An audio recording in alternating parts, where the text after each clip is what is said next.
Ate Luling? Yes. Naku, ang lakas nyo naman. Nakaya nyo yan. Samantalang si Bok, hindi nga niya kayang iangat yan. Pero, Diyos ko, parang ang gaan-gaan nyo namang gawin yan. Ang lakas niya talaga. Galing! Alam mo kasi, nakakaisang daang balot ako isang araw. Saka, pinagligay kasi ako sa gorilla. Kaya, alam mo na, iba yung lakas ng pamilya namin. Sorry ha. Oh. Hindi na ako nakakatok. Okay lang naman, di ba? Parehas naman tayong babae.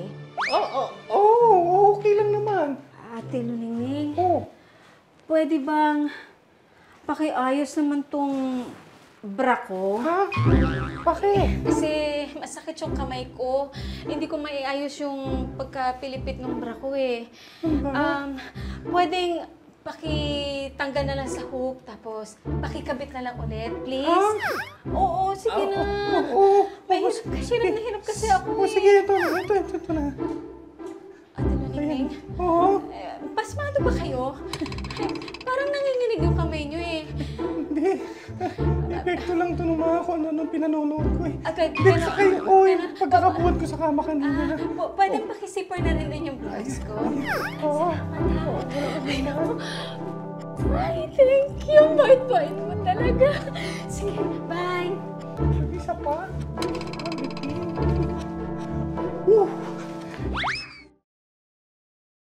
Yay, zombie!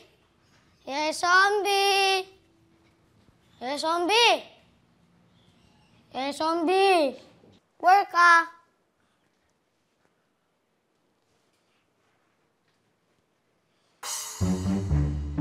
Bri?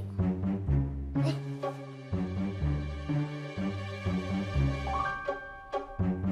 Siya zombie to ah. Pero bakit siya lalaki dito?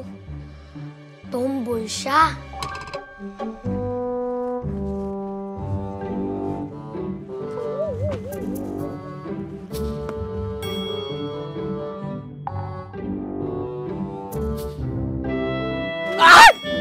Ano ba? Date naman tayo. Sige, date naman tayo kahit sa linggo. Lang. Ano ka ba? Sinabi ko na sa'yo, hindi nga kita type.